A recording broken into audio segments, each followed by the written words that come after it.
할렐루야. 예, 오래간만에 요한복음 묵상합니다. 연말 연초라에도 좀 말씀 묵상을 많이 하려고 했는데 여러 가지 사정으로 인해서 묵상 나눔을 많이 못하게 돼서 좀 안타깝습니다. 그리고 또 한 연초에는 내가 감기가 걸려가지고 그래서 또 좀 절제한다고 못했고 이제부터 좀 자주 정말 자주 묵상 나눔을 한번 해보길 원합니다. 오늘 이제 요한복음 12장 말씀 이렇게 쭉 보면서 우리가 조금 말씀에 좀 집중하면 좋겠다는 요절 위주로 좀 나눔을 해보도록 하겠습니다. 이제 6월절에 예수님이 또 이제 그 죽은 나사로 집에 찾아가죠. 예수님이 가니까 이제 예수님이 그 나사로 동생 나사로를 살리신 것에 감사해서 마리아가 순전한 나드 한 근을 가져다가 예수의 발에 붓고 자기 머리털로 그의 발을 닦으니 향유 냄새가 집에 가득하더라. 예, 이때 이제 문화는 발을 씻겨주는 게 그 문화였죠. 바깥에 이제 모래 사막에 이제 발이 더러워져 있기 때문에 집 안에 들어올 때 물로 이렇게 발을 씻어주는 게 이제 습관이었는데 이때는 순전한 나드 한 근 향유 옥합을 이제 깨뜨려서 이렇게 했다는 거죠. 이것은 이때 당시에 여자분들의 결혼 지참금 중에 하나가 이제 향유였다 그러죠. 이 가격이 얼마냐고 보니까 300데나리온이나 되었어요. 300데나리온은 한 데나리온이 하루 품삯이기 때문에 300데나리온은 300일 동안의 품삯이죠. 지금의 기준으로 하루 품삯을 10만 원으로 잡으면 3천만 원이 되는 것이고 20만 원을 잡으면 6천만 원이 되는 어마어마한 금액을 마리아가 가지고 있던 것을 이제 그 향유옥합을 깨뜨려서 예수님 발을 씻기는 거죠. 예, 엄청난 헌신이죠. 이것에 대해서 이제 가룟 유다가 6절에 보면 이제 딴지를 걸죠. 근데 그것에 대해서 예수님이 뭐라고 말씀하시냐면 그를 가만두어 나의 장례할 날을 위하여 그것을 간직하게 하라. 이것이 예수님의 장례를 준비하는 것이라는 거예요. 장례에 향유를 이제 쓰기 때문에 그것을 기념하는 것이다. 예수님의 죽음을 기념하는 행위가 된다는 것을 이야기하죠.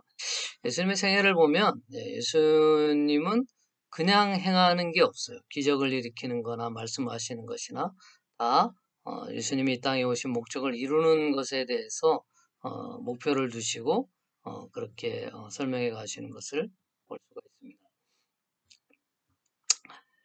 그렇게 이제 놀라운 죽은 나사로를 살리는 일을 했음에도 불구하고 여기 10절 11절에 보면 대제사장들이 나사로까지 죽이려고 예수님만 죽이려고 한 게 나사로까지 죽이려고 했어요. 왜냐하면 나사로 때문에 많은 유대인이 가서 예수를 믿음이라라. 우리가 이것을 보면 우리는 기적을 보면 예수를 믿지 않겠느냐 이렇게 하는데 기적을 보고 예수를 믿는 사람이 있죠. 그렇지만 오히려 반대로 예수님을 죽이려는 무리가 있다는 것이에요. 기적이 많은 사람으로 하여금 예수님을 믿게 하는 것이 아니고 기적이 있을지라도 하나님이 택하시고 하나님 은혜를 주신 사람만이 예수님을 믿게 되는 것이고 그 은혜를 받지 못하는 사람은 예수님을 믿지 못할 뿐만 아니라 오히려 예수님을 죽이려 했다는 것을 우리가 성경을 통해서 알 수 있는 것입니다. 16, 여기 보면 이제 또 낙이 타고 오신다는 것이 기록되어 있는데요.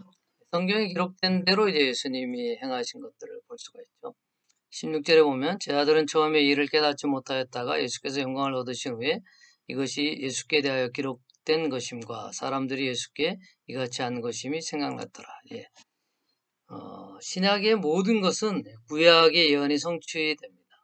구약에 있던 예언들이 예수님을 통해서 하나하나 그대로 예수님이 예언의 말씀이 성취되기 위해서 행하였던 것을 볼 수가 있습니다.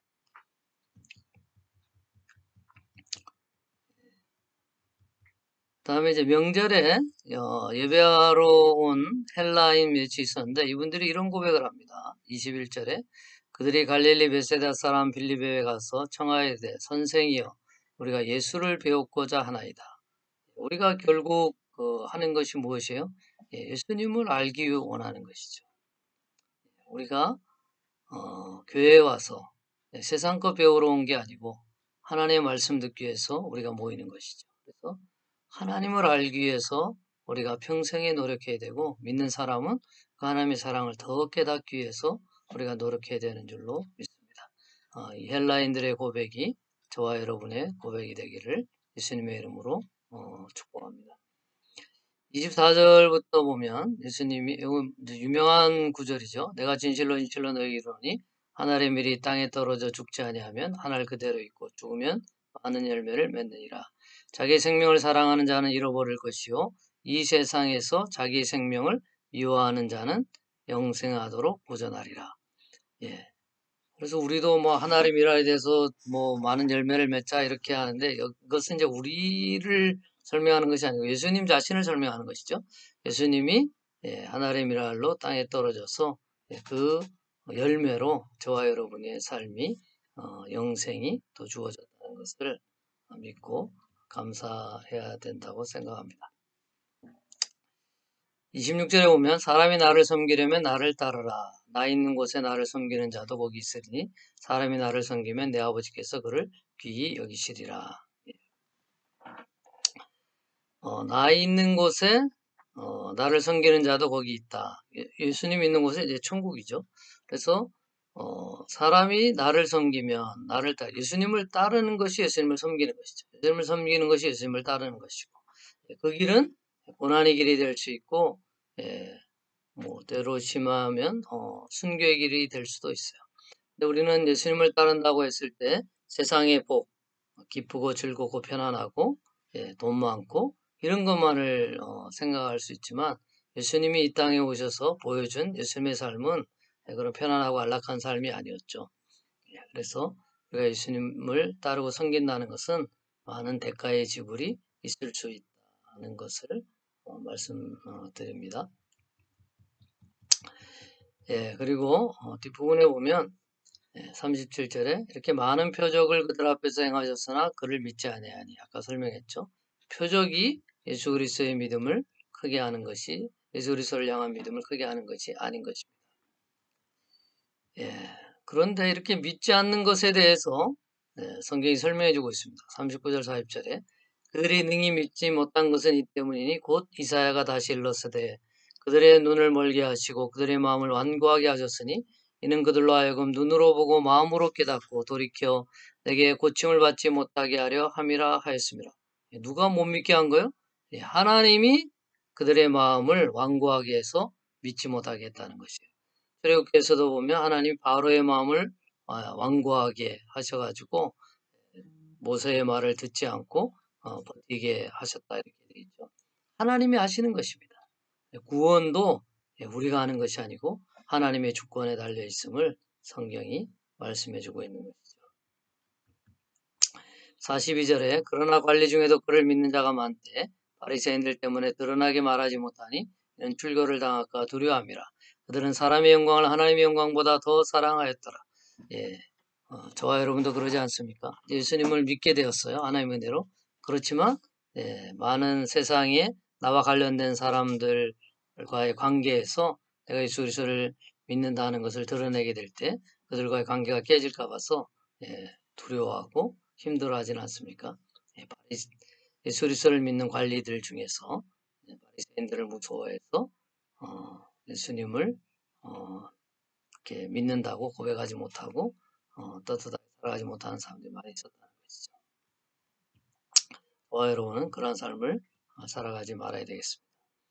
예수님의 삶은 한마디로 49절 50절에서 정리하고 있습니다. 내가 내 자유로 말한 것이 아니오 나를 보내신 아버지께서 내가 말할 것과 이룰 것을 친히 명령하여 주셨으니 나는 그의 명령이 영생인 줄 아노라. 그러므로 내가 이르는 것은 내 아버지께서 내게 말씀하신 그대로니라 하시리라.